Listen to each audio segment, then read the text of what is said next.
오늘 본문 어디서 좀 많이 본 것 같지 않습니까? 마치 데자뷰처럼 기시감이 있지 않습니까? 마가복음 6장에서 우리가 읽었습니다. 마가복음 6장 34절 이하에 보리떡 5개와 물고기 2마리로 5,000명을 먹이신 일명 오병이어 기적 사건이 있었습니다. 제가 11월 29일, 작년 11월 29일에 설교했습니다. 작년이라고 하니까 꽤 멀어 보이는데 한 달 전에 설교했습니다. 오늘 기적을 일명 칠병이어의 기적이라고 합니다. 여러분 혹시 제가 오병이어에 대해서 설교했던 것, 한 달 전에 설교했던 것 기억하십니까? 내용을 기억하십니까? 당연히 기억나지 않으시지요. 그것이 정상입니다. 자, 거의 같은 기적이에요. 숫자만 조금 다를 뿐이지 내용도 거의 같고 패턴도 거의 같습니다. 이렇게 거의 비슷한 기적을 다시 베푸신 이유가 여기 있지 않겠습니까? 제자들이나 우리나 독인 객인입니다. 제자들이 오병이어의 기적을 통해서 예수님이 가르쳐 주신 그 가르침을 까맣게 잊고 있었기 때문입니다. 망각했기 때문이겠지요. 물론 오병이어 기적 자체는 기억했겠지만 그 기적이 어떤 의미를 가지는지에 대해서는 망각해버린 거예요. 여러분 중에는 이런 말씀하시는 분도 있을 수 있어요. 아니 목사님, 목사님 설교야 잊어버릴 수 있지만 어떻게 예수님이 하신 설교, 그것도 기적과 함께 베푸신 그런 그 교훈을 잊어버릴 수가 있겠습니까? 여러분, 기적이 믿음을 보장하진 않습니다. 출애굽한 이스라엘 백성들, 그들은 얼마나 많은 기적을 보았습니까? 애굽에 내린 열재앙을 보았고요. 홍해가 갈라지는 기적을 보았고요. 바위에서 물이 터지는 기적을 보았고, 구름 기둥과 불 기둥을 보았고, 매일 만나를 먹었습니다. 그러나 그들은 언제나 하나님을 원망하고 불평하고 심지어 금송아지 우상까지 세우는 불신을 저질렀습니다.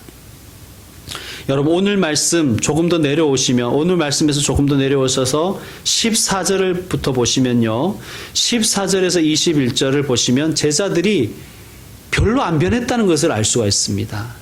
자, 이 14절에서 21절은 칠병이어 사건 이후의 일입니다. 우리도 역시 교독으로 읽겠습니다. 14절 제가 읽고 21절은 합독합니다. 제자들이 떡 가져오기를 잊었음에 배에 떡 1개밖에 그들에게 없더라.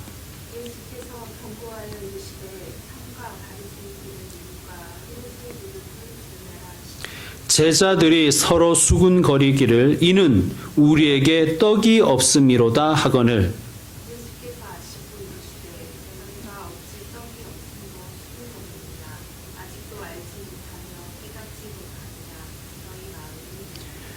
너희가 눈이 있어도 보지 못하며 귀가 있어도 듣지 못하느냐 또 기억하지 못하느냐.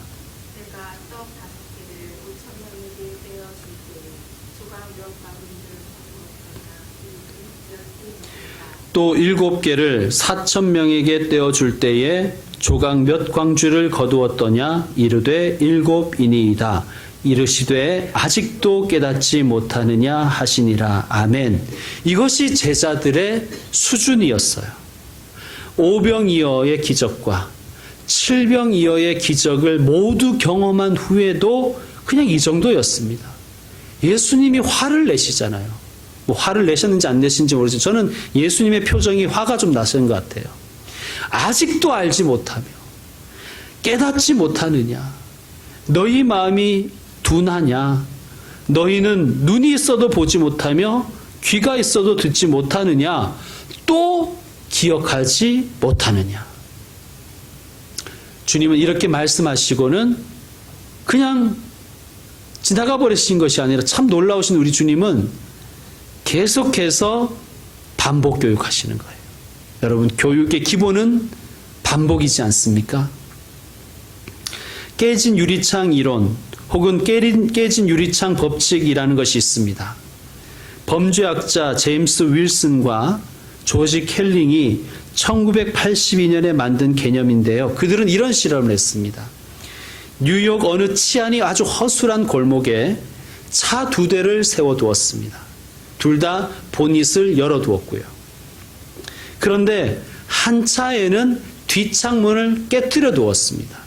모든 것은 다 똑같은데 한 차는 뒷창문이 깨져 있었습니다. 일주일 후에 어떻게 되었을까요? 뒷창문을 깨뜨리지 않은 자동차는 거의 손상이 되지 않았습니다.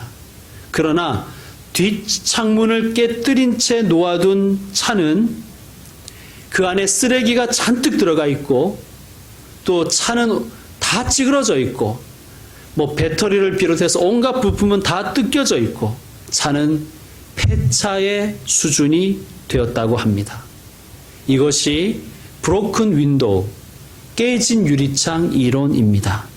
이 깨진 유리창 이론을 뉴욕시가 실제로 적용해 보았습니다. 1995년에 뉴욕시장에 취임한 루디 줄리아니는 강력한 의지를 가지고 뉴욕시 정화 사업에 돌입했는데요. 그 중에 하나가 지하철의 낙서를 지우는 사업이었습니다. 뉴욕 지하철은 2가지로 유명하다고 합니다. 첫째는 범죄이고 둘째는 낙서입니다. 낙서를 주로 누가 했는가 하면 갱들이 한 것이에요. 자신들의 영역을 과시하기 위해서 스프레이 등으로 칠한 낙서입니다. 자, 뉴욕시가 이 낙서를 지우면 갱들이 와서 또 낙서를 하는 거예요. 지우면 낙서하고 지우면 낙서하고 이 일을 5년 동안 반복했습니다. 그런데 낙서를 지우는 이 사업이 뜻밖의 효과를 발휘했어요. 뉴욕 지하철 범죄가 75%나 감소한 것입니다. 사랑하는 성도 여러분, 우린 여기서 교훈을 얻습니다. 우리의 삶에 작은 실수가 있을 수 있습니다. 우리에게 실패가 있을 수 있어요. 그러나 그 실패를, 그 실수와 그 실패를 방치하지 마십시오. 올 2021년을 시작하면서 어떤 결심을 하셨습니까? 오늘이 딱 3일이죠. 작심 3일이라고 아마 벌써 실패한 것도 있을 것입니다. 사랑하는 성도 여러분, 한 번 실패했다고 방치하지 마십시오. 잘해보려고 했는데 실수하셨습니까? 다시 하십시오. 방치하지 마시길 바랍니다.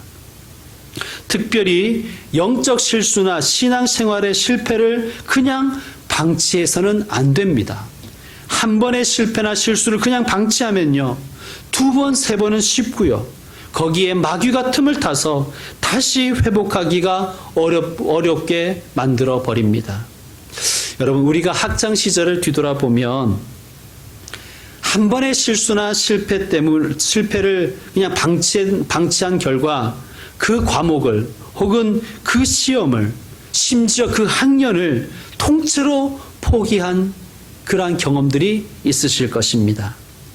물론 안 그런 분도 계시겠지만 제게는 그런 경험이 있습니다.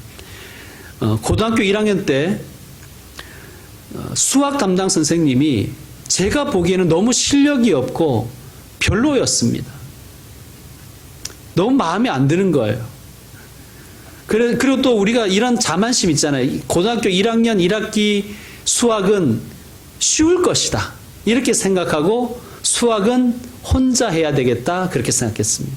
그래서 수학 시간은 거의 노는 시간이었어요. 졸기도 하고 심지어 도시락도 까먹고 딴 공부하고 그랬습니다. 그냥 방치했죠. 그러다가 저는 1학년 수학뿐만 아니라 고등학교 수학을 거의 수학 때문에 얼마나 고생을 했는지 몰라요. 아마 제가 재수 3수하게 된 이유도 수학 때문이었던 것 같아요. 여러분, 자녀가 시험 기간에 한 과목을 망치고 왔다고 해서 우리가 방치하게 하지 않지 않습니까? 그 시험 자체를 방치시키진 않잖아요. 격려하고 때로는 훈육해서 다시 일어나서 마음을 다잡고 다시 하라고 그렇게 격려하고 교육하는 것이 우리가 아니겠습니까? 주님도 마찬가지입니다. 여러분 혹시 지금 이 예배, 이 영상을 이 시간이 아니라 나중에 보실 분들을 위해서 이야기합니다. 2021년 첫 주일 예배를 드리지 못했다고 그 한 번의 실패와 한 번의 실수를 방치하지 마십시오. 다음 주일에 다시 여러분의 마음과 자세를 가다듬고 예배를 드리십시오. 한 번 빠진 것을 그냥 방치하면 한 달 되어버립니다. 한 달을 날릴 수가 있습니다. 그러다가 1년도 날릴 수가 있고요. 심지어 몇십 년을 날려버릴 수가 있습니다. 우리는 그런 경우를 참 많이 보았습니다. 6장에서 오병이어로 5,000명을 먹이신 예수님이 또 다시 몇 장 가지도 않아서 8장에 와서 거의 흡사한 기적을 베푸신 이유, 바로 교육의 측면이 아니겠습니까? 제자들에게 반복 교육시키시는 것입니다. 예수님은 예수님의 시선으로, 예수님의 마음으로 제자들이 세상을 살기를 원하셨습니다. 제자들은 계속 실패했습니다. 그러나 주님은 이 교육을 포기하지 않으십니다. 관점 교육입니다. 여러분, 세 가지 관점이 있어요. 나의 관점이 있고요. 우리의 관점이 있고 하나님의 나라의 관점, 예수님의 관점이 있어요.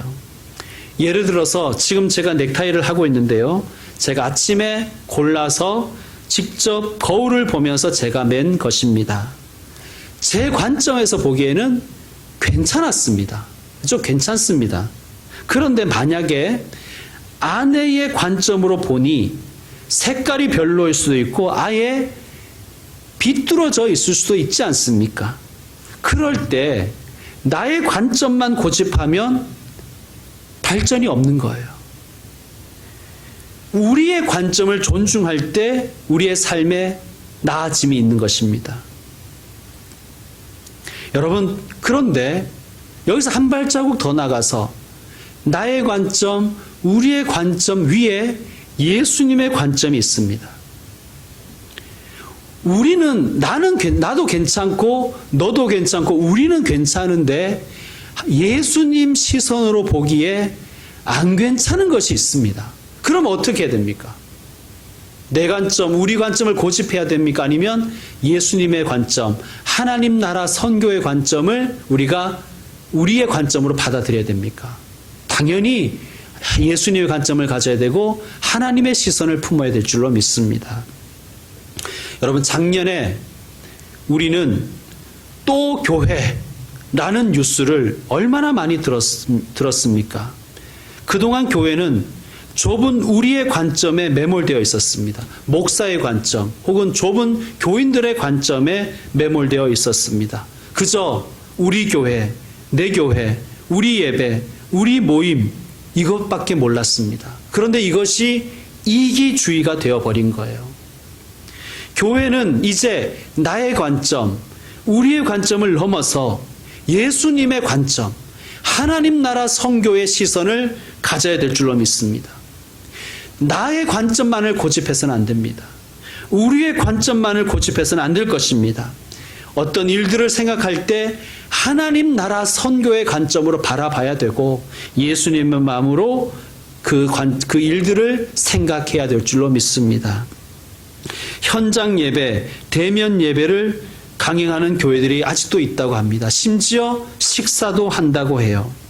그 교회 목사들의 설교가 인터넷에 공개되어 있습니다. 물론 설교라는 것이 앞뒤를 다 자르고 그 부분만 보여주면 상당히 왜곡될 수 있습니다. 그러나 그 짧은 영상만으로도 그 목사의 논지를, 그 말을 충분히 알 수가 있습니다. 이런 말들이죠. 예배에 목숨을 걸어야 한다. 벌금을 내더라도 예배를 강행한다. 이런 때에 교회에 나와서 예배 드리는 믿음이 진짜 믿음이다. 그런 뉘앙스의 설교들입니다. 여러분, 그런데 저도 이런 설교를 코로나19 이전에 참 많이 했었습니다. 그런데 지금 우리가 이 상황에 아직도 이 관점으로만 설교하고 설교 듣고 교회를 운영한다면 여러분 하나님이 기뻐하실까요? 그리고 코로나19가 종식되었을 때 과연 하나님 나라의 선교가 가능할 수 있을까요? 여러분 우리가 선교의 관점에서 예수님의 마음, 예수님의 시선으로 우리가 이 코로나19를 대해 나가고 극복해 나가야 될 줄로 믿습니다. 여러분 오늘 말씀 마가복음 8장 4절을 보면 제자들이 이렇게 말하지요. 이 광야 어디서 떡을 얻어 이 사람들로 배부르게 할 수 있으리까? 여러분 보세요. 오병이어 기적 때도 제자들이 말했던 내용하고 거의 달라진 게 없잖아요. 여러분 제자들은 아직도 자신들의 관점, 좁은 그 우리의 관점, 그 무리들은 생각하지 않고 그 12제자 우리의 관점에서 한 발자국도 더 나가지 않은 거예요. 여러분 우리들도 반성합시다. 이 코로나19라는 이 사태는 정상적인 사태가 우리가 그동안 경험해보지 못한 사태들 아닙니까? 그러면 나의 관점, 우리의 관점만 고집하지 말고 예수님의 마음으로 하나님 나라 선교가 가능한 그 관점으로 바라봐야 되지 않겠습니까? 여러분 물론 예수님의 마음을 품으려고 했는데 실패할 수 있죠. 하나님 나라 선교를 생각하려고 했는데 실수할 수 있습니다. 그러나 실패와 실수를 방치하지 맙시다. 고치고 새롭게 시도할 수 있는 교회가 되기를 소망합니다. 오병이어의 기적 그리고 칠병이어의 기적으로 주님은 우리에게 가르쳐 주시고 싶은 교훈이 있습니다. 오늘 세 가지를 생각해 봅시다. 첫째, 가난한 자를 긍휼히 여기라는 것입니다. 2절과 3절 말씀 우리 다시 한번 읽겠습니다. 오늘 말씀 2절과 3절입니다. 시작. 내가 무리를 불쌍히 여기노라. 그들이 나와 함께 있은지 이미 사흘이 지났으나 먹을 것이 없도다. 만일 내가 그들을 굶겨 집으로 보내면 길에서 기진하리라. 그 중에는 멀리서 온 사람들도 있느니라. 아멘. 예수님 이렇게 말씀하시잖아요. 내가 무리를 불쌍히 여기노라. 하나님은 세상을 이처럼 사랑하셔서 예수님을 우리에게 보내주셨습니다. 이 땅에 오신 예수님은 사랑, 긍휼 그 자체이셨습니다. 아픈 자들, 가난한 자들, 굶주린 사람들, 헐벗은 사람들, 짓눌린 사람들을 주님은 한 번도 외면하지 않으셨습니다. 불쌍히 여겨주셨기 때문입니다. 예수님은 우리가 이 예수님의 긍휼의 마음을 품기를 원하십니다. 우리가 품기를 원하십니다. 그리고 그 긍휼의 삶을 우리가 배우기를 원하십니다. 야, 내가 더 불쌍하다 이러지 마시고요. 그거 도와줄 거 있으면 나 좀 도와주라 이러지 마시고 어려운 이들을 불쌍히 여기시고 긍휼히 여기고 지갑을 열어 도와주는 분들 되시길 바랍니다. 세상 사람들은 이야기하죠. 공부해서 남주냐? 아닙니다, 여러분. 아직도 이 땅에는 공부해서 남주는 사람들이 많습니다. 우리 그리스도인들은 그들보다 나아야 되지 않습니까? 공부해서 남주고 일해서 남줄 수 있는 사람이 되어야 됩니다.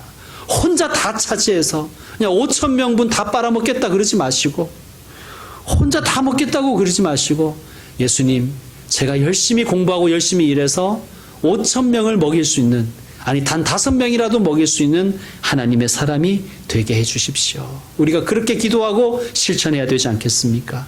성도 여러분 올해도 열심히 일하십시다. 그래서 다른 사람을 도와주는 사람 되십시다. 여러분 저와 여러분의 가정이 사람들을 도와주는 가정이 되었으면 좋겠습니다. 도움을 받는 가정과 교회를 넘어서 이제는 도움을 줄 수 있는 가정과 교회가 되기를 소망합니다. 특별히 오늘 함께 예배 드리는 우리 학생들 꼭 기억하십시오. 원래 열심히 공부하십시오. 그리고 열심히 꿈을 꾸시고 훈련 받아서 잘 자라셔서 남을 많이 도와주는 분들 되시기를 축복합니다. 예수님의 긍휼이 구원의 시작이 되었습니다. 예수님의 긍휼이 기적의 시작이 된 거예요. 여러분, 지금 우리 교회도 그렇지만 많은 교회들이 바로 이 긍휼을 상실했어요. 그러니까 기적이 더 이상 안 일어나는 거예요. 이 시대에 왜 기적이 없을까요? 어쩌면 우리가 예수님의 긍휼의 마음, 불쌍히 여기는 마음이 우리가 그 마음을 잃어버렸기 때문이 아닐까요? 아프고 가난하고 억눌린 이웃들, 우리가 더 이상 불쌍히 여기지 않잖아요. 슬픈 현장을 보고도 고통을 느끼지 않잖아요. 북녘의 동포들을 보면서도 우리가 더 이상 긍휼히 여기지 않잖아요. 그러니까 하나님이 어쩌면 기적을 더 이상 우리에게 베풀지 않으시는 줄도 모르겠습니다. 여러분, 우리 오늘 내 속에서 하나님의 긍휼이 다시 일어나기를 기도합시다. 예수님의 그 불쌍히 여기는 마음이 내게서 다시 회복되기를 기도하십시다. 오늘 말씀을 가만히 보면요, 2절 3절 우리가 보면 예수님을 따른 그 무리들의 사정을 잘 알고 있었던 것을 알 수 있습니다. 집이 어디쯤에 있는지도 아셨고요, 밥을 먹고 있는지 안 먹고 있는지도 아셨고요. 예수님이 어떻게 아셨을까요? 예수님이야 딱 보면 알죠. 뭐 이러면 할 말은 없습니다. 그런데 그동안 우리가 예수님의 그런 성품을 생각할 때 물론 그냥 아실 수도 있지만 예수님은 이들에게 관심 가지시고 대화하면서 아셨겠죠. 여러분, 우리에게도 이런 자세가 필요합니다. 여러분, 세상 사람들이 살아가는 삶에 관심을 가지십시오. 특별히 어려운 이들, 가난한 이들, 또 환난당한 이들에게 관심을 가지시고 그들의 이야기에 귀 기울이십시오. 그리고 그 이야기를 하나님께 올려드리십시오. 그것이 기도입니다. 나는 할 수 있지만 우리는 할 수 있고, 혹 우리는 할 수 없지만 하나님은 하실 수 있지 않습니까?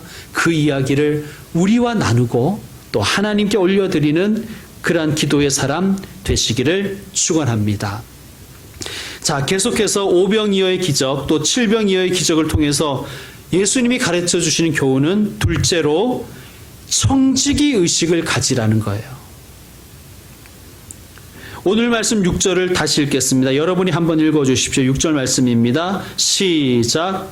예수께서 우리를 영하여 땅에 앉게 하시고 떡 7개를 가지사 축사하시고 떼어 제자들에게 주어 나누어 주게 하시니 제자들이 그들에게 나누어 주더라. 아멘. 자, 떡 7개를 가지사 축사하시고, 축사한다는 것은 감사한다는 그런 뜻이라고 말씀드렸습니다. 감사하시고 나누어 주셨습니다. 여기서 가지사라고 우리가 번역했지만, 우리말은 번역했지만 헬라어 원어를 보면, 직역해 보면 취하다라는 단어입니다. 그래서 영어 성경은 take로 번역했어요. 누구에게서 take 하셨다는 거예요. 물론 제자들이 주어서 받았든지 어쨌든 테이크 하셨다는 거예요. 자, 이 7개는 원래 5절을 참고하면 제자들에게 있던 거예요. 그 떡을 취하여 받아서 가지셨어요. 그리고 그 떡을 받아서 나누어 주신 거예요. 여러분, 예수님은 만유의 주인이신 하나님이시잖아요. 만유의 주인이신 예수님이 지금 제자들에게 받아서 나누어 주시잖아요. 하물며 우리이겠습니까? 여러분, 우리는 주인이 아닙니다. 우리는 청지기입니다. 따라합시다. 나는 청지기다. 여러분, 내 것이 아닙니다. 여러분, 내 것이라고 생각하지 마세요. 다 받은 것입니다. 다 하나님이 주신 것입니다. 그러므로 우리는 도와줍시다라는 말을 함부로 해서는 안 됩니다. 그저 우리는 나눌 뿐이에요. 예수님이 가지사, 그러니까 테이크 하셔서 감사하시고 나누어 주셨잖아요. 여러분, 도와주자는 말을 할 수 있는 분, 도와주겠다고 하는 이 말씀을 하실 분은 하나님 한 분밖에 없어요. 도와주시는 분은 하나님 한 분밖에 없어요. 왜냐? 그분이 만유의 주인이시니까. 주인만이 도울 수가 있는 거예요. 우리가 할 일은 뭐예요? 청지기인 우리가 할 일은 받아서 감사하고 나누는 것입니다. 따라합시다. 받아서 감사하고 나누자. 아멘. 여러분, 어떤 사람이 저 사람 신앙이 좋다, 저 사람 신앙이 별로네, 여러분 뭘로 여러분은 그 신앙을 재십니까? 무엇으로 가늠하십니까? 뭐 방언을 하느냐, 교회에 봉사를 하느냐, 교회 출석을 열심히 하느냐, 그런 것으로 그 사람의 신앙을 가늠할 수 있습니까? 그렇지 않습니다. 그러면 어떻게 그 사람의 신앙을 판단할 수 있는가? 그에게 감사가 있는가? 그리고 그에게 나눔이 있는가입니다. 여러분, 청지기 의식 가지고 감사하고 나누는 삶을 실천하시는 올 한 해 되시기를 축원합니다. 자, 오병이어, 칠병이어로 우리에게 가르쳐 주시고자 하시는 예수님의 교훈 셋째는 본질적 사명을 기억하라입니다. 제가 한 이야기를 들려드리겠습니다. 낚시꾼들이 많이 찾는 어느 어촌 마을이 있었어요. 그런데 갯바위에서 낚시를 하던 초보 낚시꾼들이 파도에 휩쓸려 목숨을 잃거나 다치는 일들이 종종 일어났습니다. 마을 사람들이 모여서 회의를 했어요. 우리 마을을 찾아와서 낚시를 하다가 생명을 잃는 또 다치는 이런 분들이 많은데 우리 이 안타까운 사고를 우리가 한번 막아보자. 그러자 모든 사람들이 참 좋은 의견이라고 박수치고 그렇게 해보자고 했습니다. 그러면 어떻게 할까 의논 끝에 사고를 예방하기 위해서 마을 사람들이 순번대로 조를 짜서 순찰하기로 했습니다. 밤에. 여러 날이 지나갔어요. 문제는 항상 밤이죠. 겨울밤은 말할 것도 없고 밤바다는 무척 여름에도 춥습니다. 순찰을 도는데 추워서 애로사항이 많았습니다. 그래서 다시 마을 회의를 개최했습니다. 초소가 하나 있었으면 좋겠습니다. 추울 때 몸이라도 녹일 수 있도록 말입니다. 사람들이 좋은 의견이라고 찬성을 했습니다. 초소를 지으려면 돈이 필요하지요. 그래서 마을 사람들이 조금씩 출렴했습니다. 드디어 초소를 지었어요. 초소가 있으니 너무 좋은 거예요. 따뜻하고. 그러다 보니까 순찰조를 격려하기 위해서 마을 사람들이 초소를 방문하기 시작합니다. 수고가 많습니다. 여기 와서 뭐 좀 드시고 하십시오 하면서 간식도 싸우고, 그러다 보니 술도 한잔하게 되고 초소는 어느덧 마을 사랑방이 되어버린 거예요. 사람들이 점점 많아집니다. 그래서 밤마다 사람들이 모이니까 초소가 너무 좁은 거예요. 다시 마을 회의를 개최했습니다. 초소를 넓힙시다. 안 그래도 사람들도 초소가 좀 좁아서 이 흥도 덜 나고 그런 생각이 들었는데 넓히자는 의견이 좋다고 해서 다들 동의하고 돈을 더 거두어서 초소를 증축했습니다. 그러자 이제 밤에 마을 사람이 거의 다 모이는 거예요. 이 초소가 아니라 마을 회관이 되었습니다. 밤마다 그 노래 경연대회가 펼쳐지고 음주 가무, 각종 그림 공부, 각종 게임이 벌어집니다. 사람들이 이렇게 하다 보니까 보초 서는 게, 순찰 도는 게 좀 귀찮아지기 시작했습니다. 힘들어지죠. 왜냐하면 이 밤에 음주 가무 하기도 바쁘니까요. 다시 마을 회의를 열었습니다. 우리 회비 조금 더 걷어서 경비원을 몇 명 고용합시다. 사람들이 다 좋다 그랬어요. 왜냐하면 그 일은 경비원이 하면 되니까. 그래서 여러 명의 경비원을 고용했습니다. 경비원한테 월급을 줘야 되잖아요.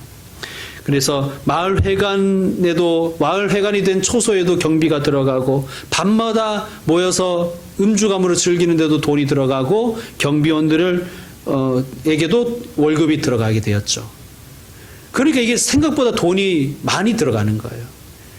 다시 회의를 개최합니다. 우리 격리 한 명을 뽑읍시다. 그래서 격리 한 명을 뽑았습니다. 일이 점점 커지는 거예요.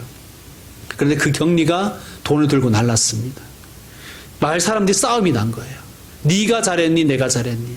그러다 이 아름다웠던 마을이 완전히 풍비박산되었다는 이야기입니다. 만든 이야기겠죠. 만든 이야기입니다. 그러나 우리가 깊이 새겨야 되지 않겠습니까? 교회 같아요. 지난 역사 속에서 우리 기독교가, 우리 교회가 어쩌면 이렇게 걸어온 것은 아닐까요? 교회는 영혼을 구하는 것, 생명을 지키는 것이 본질입니다.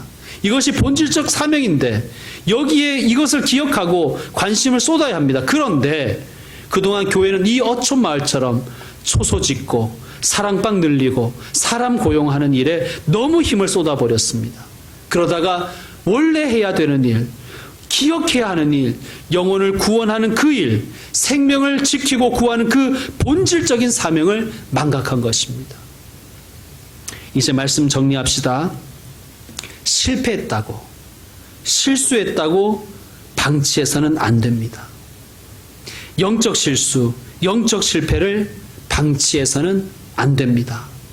따라합시다. 가난한 자를 긍휼히 여기자.